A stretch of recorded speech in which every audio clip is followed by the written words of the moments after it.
সাজসজ্জায় রঙিন রাজশাহীর সুলতানগঞ্জ নৌবন্দরের এ ছবি গেল বছর 12 ফেব্রুয়ারির। বছর না ঘুরতেই সে বন্দর অনুজ্জ্বল, কর্মহীন পড়ে আছে প্রায় পরিত্যক্ত অবস্থায়।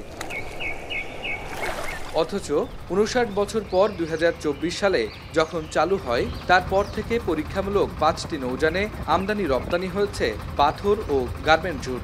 ব্যবসায়ী নেতাদের দাবি, অন্যান্য বন্দরের তুলনায় স্বল্পমূল্যে পণ্য আমদানি ও পরিবহন খরচে সাশ্রয় করতে পেরেছেন তারা। নৌবন্দর দিয়ে আমদানি রপ্তানি হলে আমাদের প্রায় 20 থেকে 25% আপনার ক্যারিং খরচ কম পড়বে এবং আমাদের একসাথে অনেকগুলো মাল আসবে। উদ্বোধনের পর ৪ মাস আমদানি রপ্তানির পরীক্ষামূলক পর্যায় শেষ হলে জাতীয় রাজস্ব বোর্ড ও বিআইডব্লিউটিএ বন্দর নিয়ে ইতিবাচক সাড়া দেয়। ব্যবসায়ীদের দাবি, পরে পণ্য পরিবহনে অবকাঠামো সমস্যা সামনে আনে কাস্টম। বন্ধ করা হয় আমদানি রপ্তানির অনুমতি। তাতে গেল ১৯ ডিসেম্বর নৌবন্দরটি পরিদর্শন করে রাজস্ব বোর্ড, কাস্টম সহ বন্দর পরিচালনার একাধিক প্রতিনিধি। তখনও সামনে আসে বন্দরের নিজস্ব অবকাঠামো গড়ার প্রসঙ্গটি। তবে দেশের অন্যান্য নৌবন্দরে এমন নজির নেই বলে দাবি ব্যবসায়ীদের। তারা একটা শর্ত জুড়ে দিয়েছে, নিজস্ব অবকাঠামো থাকতে হবে। অবকাঠামো না থাকার কারণে এটা হলো যে তারা অনুমতি দিচ্ছে না, আমরা যেতে পারছি না। অথচ এটা একটা সুন্দর, এই বন্দরের সুন্দর একটা ভবিষ্যৎ আছে। রাজস্ব বোর্ড ও কাস্টমস কর্তৃপক্ষের শর্তে উদ্যোক্তারা অবকাঠামো উন্নয়ন করতে চাইলেও প্রতিষ্ঠানটি কোনো ধরনের সাড়া দিচ্ছে না দাবি ব্যবসায়ীদের। এ নিয়ে ক্যামেরায় কথাও বলেনি কাস্টমসের কোনো কর্মকর্তা। কাস্টমের কাছে আমরা দিন দরবার করছি, ওনারা একটা জায়গাতে অনড় হয়ে রয়েছে যে আমাদের অবকাঠামো দেন।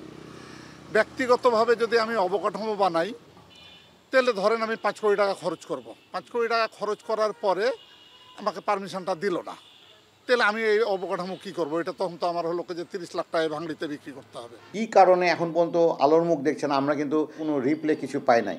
তা এটা কিন্তু একটু সদিচ্ছার অভাব আমাদের কাছে মনে হচ্ছে। কারণ রাজশাহীর যে পুরো ভৌগোলিক যে অবস্থান বাংলাদেশের মধ্যে, সবথেকে নিয়ারেস্ট পোর্ট হচ্ছে এই সুলতানগঞ্জ টু মায়া। রাজশাহীর গোদাগাড়ী সুলতানগঞ্জ নৌবন্দর থেকে ভারতের মুর্শিদাবাদের মায়াবন্দরের দূরত্ব মাত্র ১৭ কিলোমিটার। বছরের সব সময় এই নৌপথে পানি থাকলেও পণ্যবাহী বাল্ক বা লাইটার চলাচলে নদীর ড্রেজিংয়ে গুরুত্ব দিচ্ছেন ব্যবসায়ীরা। নদীর পানির অবস্থা, তাতে আপনার প্রায় ১৮ থেকে ২০ কিলোমিটার প্রায় নদীর চর পড়ে যাচ্ছে। এটা ড্রেজিং করা দরকার, সে ড্রেজিংয়েরও ব্যবস্থা হয়নি। টেন্ডার করে নাব্যতা উন্নয়ন করা এটা একটু সময় সাপেক্ষ, কিন্তু সরকার যেহেতু এটা নদীবন্দর ঘোষণা করেছে, এটা অকার্যকর হওয়ার কোনো সুযোগ নেই।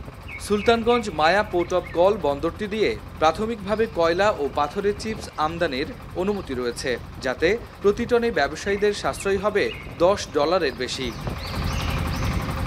সুলতানগঞ্জের এই বন্দর দিয়ে আসা লাইটার জাহাজ নদীপথে ২০ কিলোমিটার ভাটিতে শহর প্রান্তে গিয়ে নোঙর করতে পারবে।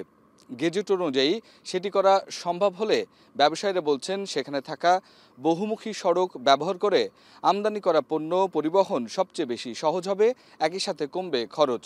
ব্যবসায়ীরা বলছেন, সে কারণে এই বন্দর দিয়ে পণ্য আমদানিতে দ্রুতই অনুমতি চান তারা। রাকিবুল হাসান, এখন, গোদাগাড়ী, রাজশাহী। মাঠের অলরাউন্ডার আমি, আর ঘরের allrounder Tylox. Tylox toilet cleaner, clean মানেই টাইলক্স।